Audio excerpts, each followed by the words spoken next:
Yo, Arturo Carga Fonseca, en mi calidad de agente de la Fiscalía, vengo a solicitar a usted, señor juez, la vinculación a proceso del señor Sebastián Serrat Santana por cometer homicidio culposo al señor Luis Javier Carrasco González. Estos son los hechos. El día 12 de julio de 2014, los señores Luis Javier Carrasco González, su esposa, la señora María de Jesús Parra González, y el señor de confianza, amigo de estas dos personas, el señor Manuel Javier Sánchez Caloca, solicitaron los servicios como capitán de una embarcación de pesca del señor Sebastián Serrat Santana. Acto seguido, alrededor de las 18 horas de este día, los pasajeros solicitaron al capitán de la embarcación que se aproximara a la costa de la ciudad de Tampico. Por lo que, a una velocidad excesiva de la lancha, como podemos constatar en el testimonio de la señora María de Jesús Parra González, yendo a este exceso de velocidad, el barco se estrelló contra un arenal de la costa, provocando así la caída de los señores Luis Javier Carrasco González y de su amigo Manuel Javier Sánchez Caloca. Por esta caída, el señor Luis Javier Carrasco González sufrió un grave golpe en la cabeza que le produjo un trauma cráneoencefálico, como fue determinado en el dictamen en materia de necropsia de la Procuraduría General del Estado de Tamaulipas en el área del médico forense, provocando así la muerte de este. ¿Qué podemos constatar dado estos hechos? Primero, la conducta totalmente negligente, poniendo en peligro un bien jurídico protegido, teniendo él el deber jurídico de protegerlos, que fue el de sus pasajeros, y además aumentando un riesgo socialmente permitido, que es el de la embarcación del señor Sebastián Serrat Santana. ¿Y en qué me justifico? Él sabía perfectamente, ya que ejerce la profesión desde hace varios años, que si una embarcación se acerca a una zona de la costa, como él pudo mismo constatar en su declaración, y además que es reforzado por la declaración del capitán de la bahía, Manuel González Álvarez, estos barcos requieren de un calado muy amplio. Por lo tanto, en una zona que es la de la costa, se pueden encontrar objetos como arenales, que fue contra el barco lo que el barco se impactó, rocas y demás. Por lo tanto, conociendo este riesgo, el hoy imputado Sebastián Serrat Santana accedió a llevar el barco por esta zona. Por lo tanto, él es el responsable directo del homicidio ocasionado al señor Luis Javier Carrasco González. ¿Por qué? ¿Por qué es responsable? Porque, como estipula el artículo 302, comete homicidio el que prive de la vida a otro. Sebastián Serrat Santana privó de la vida al señor José Luis Carrasco González. ¿Por qué? Se justifica que esta fue una muerte que fue ocasionada por la conducta negligente y que cae en los supuestos del siguiente artículo. El 303 nos dice que esta muerte debe ser por la lesión a un órgano de la persona, en este caso el cerebro, y segundo, que se haya encontrado el cuerpo del fallecido. Ahora bien, para que este homicidio también tenga el carácter de culposo, nos remitimos al artículo 9 del Código Penal Federal, que estipula que obra culposamente el que pudiendo prever algo, pero no lo previó, o bien, lo que nos interesa, que previó, pero confió en que no se produciría el resultado típico, aún así actuó. El señor Sebastián Serrat Santana actuó confiando en que no se fuera a producir el resultado típico, causando así el homicidio del señor José Luis Carrasco González. Por lo tanto, solicito a usted, señor juez, la vinculación a proceso y en su debido momento la imputación de la pena correspondiente al señor Sebastián Serrat Santana. Muchas gracias. Su señoría, mi nombre es Diego Madrazo, yo soy abogado defensor del imputado, el señor Sebastián Serrat Santana. A continuación voy a exponer los argumentos por los cuales esta defensa considera que se debería denegar la vinculación a proceso. Dicha oposición a la vinculación se basa en dos elementos esenciales. La primera es que no existe una creación de riesgo ni un aumento del riesgo permitido por parte del imputado. En segundo lugar, que no hay una violación al deber de cuidado por parte del imputado. Para esto me baso en los siguientes hechos. Debemos analizar primero quiénes eran los que estaban a bordo de dicha embarcación.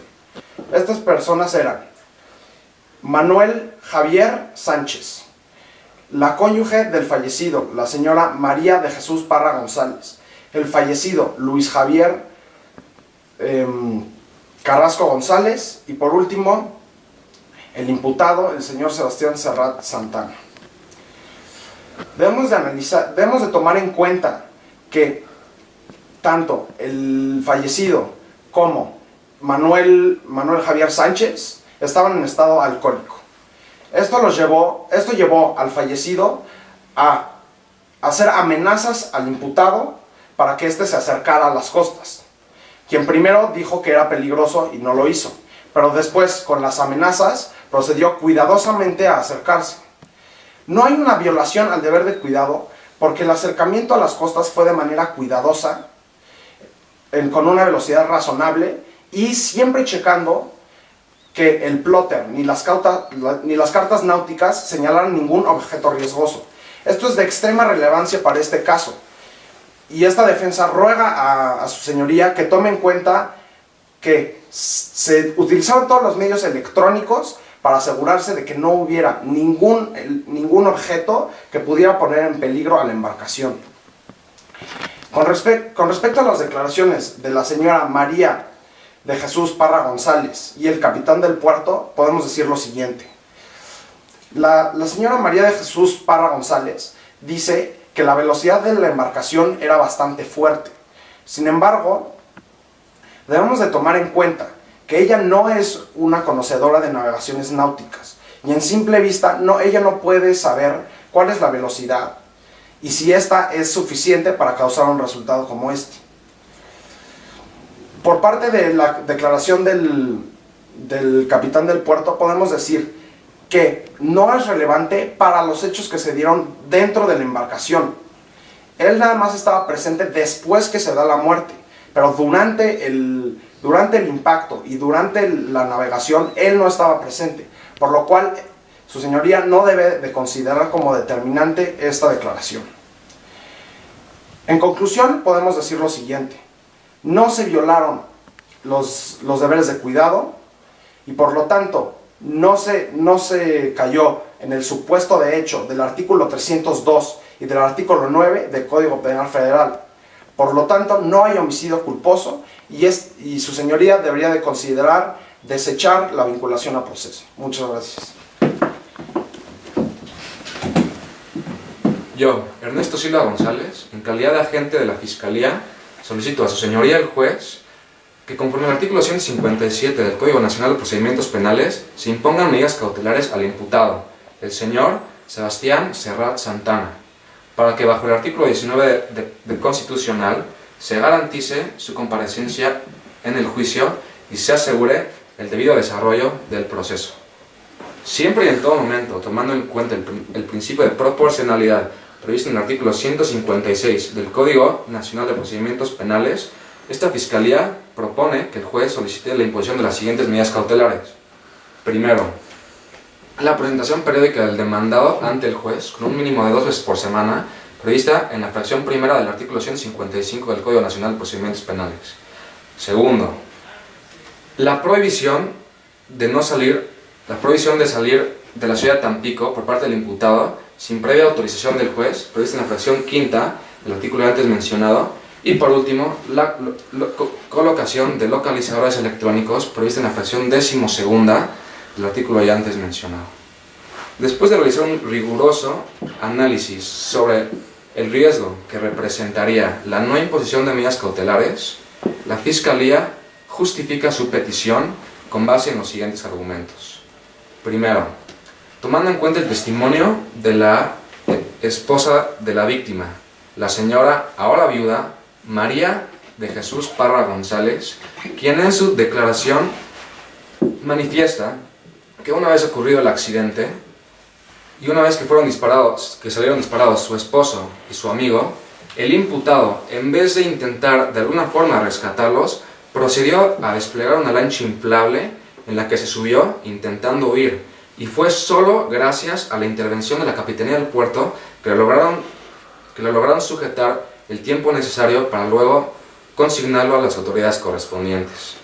El segundo argumento que la Fiscalía pide al juez que tome en consideración es que Tampico no es el lugar habitual de residencia del imputado, sino es solo un lugar temporal. El imputado lleva apenas 3 meses viviendo en la ciudad de Tampico, teniendo como un hogar permanente, y es ahí mismo donde se encuentra su familia, la ciudad de Boca del Río, en el estado de Veracruz. Otro hecho que la Fiscalía considera que es importante recalcar es que el imputado vive solo, no tiene bienes inmuebles en esta ciudad y por lo tanto no tiene una vinculación que garantice su estancia en dicha ciudad. Combinando su vivencia solitaria, la falta de una vinculación del imputado con esta ciudad y el testimonio de la señora María de Jesús Parra González, quien, reitero, manifiesta que intentó huir, esta Fiscalía puede fundamentar un riesgo de fuga importante.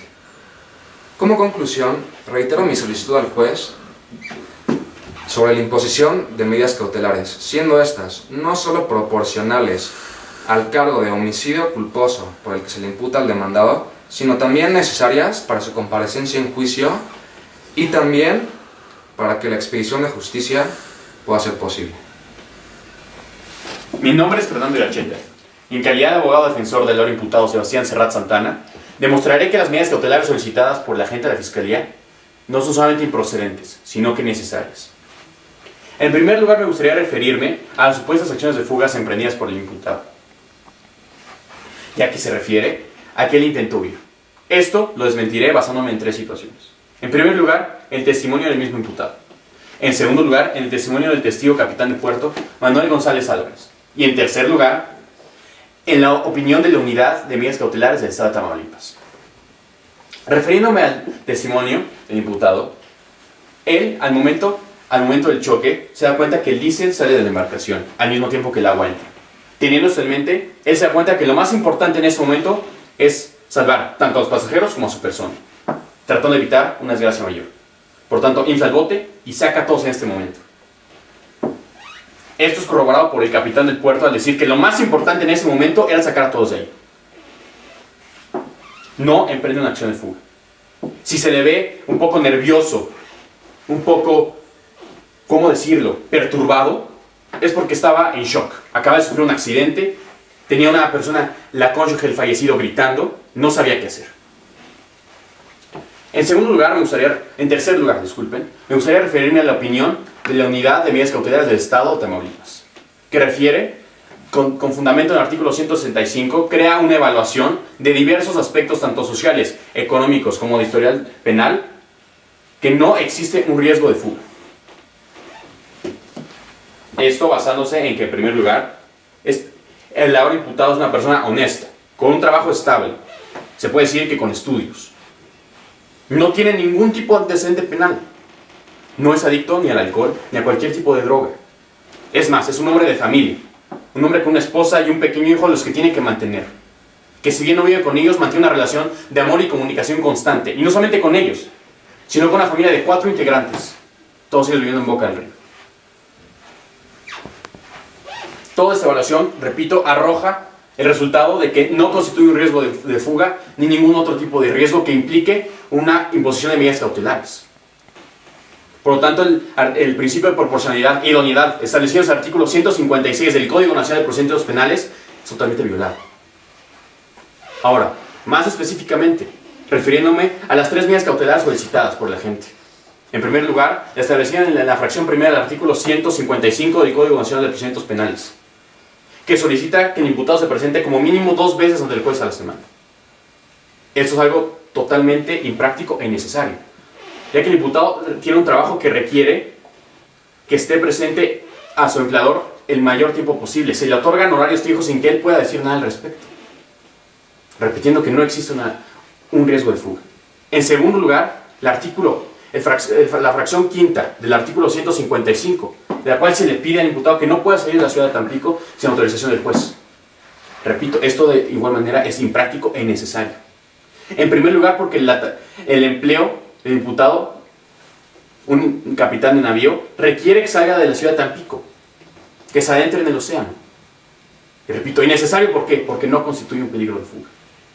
En tercer lugar, me gustaría referirme a la fracción 12ª del artículo 155, la cual se requiere que el imputado tenga un localizador electrónico sobre su persona en todo momento. Esto no es necesario, porque como ya he dicho, en repetidas ocasiones no constituye un peligro de fuga. Por tanto, las medidas solicitadas por la agente de la Fiscalía son innecesarias. Ese es un hombre de familia, honesto. Gracias.